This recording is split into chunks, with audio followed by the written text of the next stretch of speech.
हे पारथ के सारथी, तुमको लाख प्रणाम। मेरे भी मन की रखियो अपने हाथ लगाम। बोलो राधा कृष्ण भगवान की जय। नमस्कार मित्रों, मैं हरिओम एस्ट्रोलॉजर आपका अपने चैनल में हार्दिक अभिनंदन करता हूं। आज मैं आपको सुनाने जा रहा हूं कार्तिक मास महात्म का 10वां अध्याय। श्रद्धा भक्ति भाव से श्रवण करें। राजा पृथु बोले, हे ऋषि श्रेष्ठ नारद जी, आपको प्रणाम है।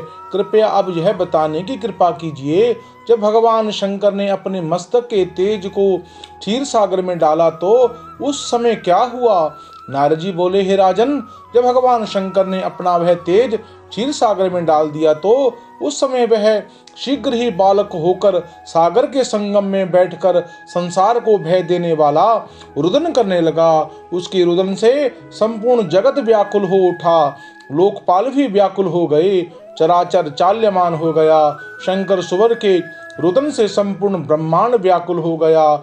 यह देखकर सभी देवता और ऋषि मुनि व्याकुल होकर ब्रह्मा जी की शरण में गए और उन्हें प्रणाम कर कर उनकी स्तुति करने लगे। उन सभी ने ब्रह्मा जी से कहा, हे पितामह, यह 3 बहुत ही विकट परिस्थितियां उत्पन्न हो गई। हे महायोगिन, इनको नष्ट कीजिए। देवताओं के मुख से इस प्रकार सुनकर ब्रह्मा जी सत्यलोक से उतरकर उस ब्रह्म बालक को देखने के लिए सागर तट पर आए। सागर ने ब्रह्मा जी को आता देखकर उन्हें प्रणाम किया और बालक को उठाकर उनकी गोद में दे दिया।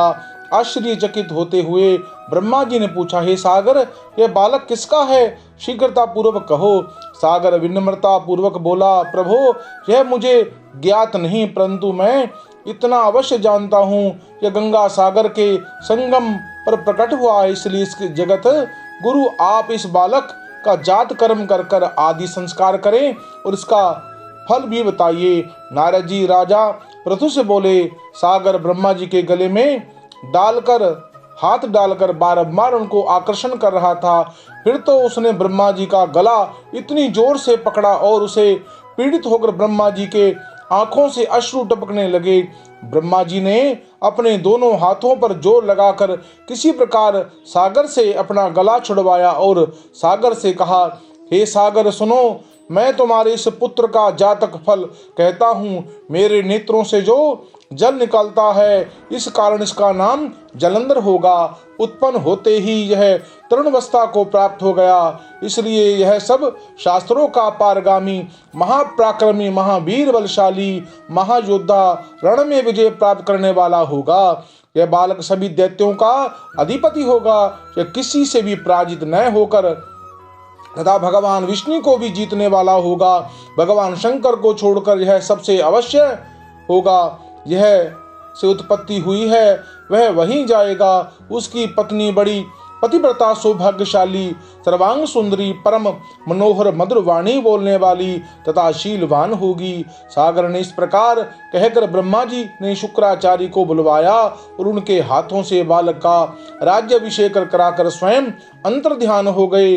बालक को देखकर सागर की प्रसन्नता की सीमा ना रही। वह हर्षित मन से घर आ गया। फिर सागर से उस बालक का लालन पालन कर उन्हें पुष्ट किया। फिर कारनेमी नामक असुर को बुलाकर वृंदा नामक कन्या से विधि पूर्वक उसका विवाह करवा दिया। उस विवाह में बहुत ही बड़ा उत्सव हुआ और श्री शुक्राचार्य के प्रभाव से पत्नी सहित जलंधर दैत्यों का राजा हो गया। मित्रों, यह अध्याय का पावन पवित्र कथा को सुनकर मनुष्य के समस्त शाप ताप दूर हो जाते हैं। भगवान की कृपा से मनुष्य की समस्त मनोकामना पूर्ण हो जाती हैं। इस पुण्यदायी कथा को आप अपने इष्ट मित्रों से शेयर करें और पुण्य के भागी बने।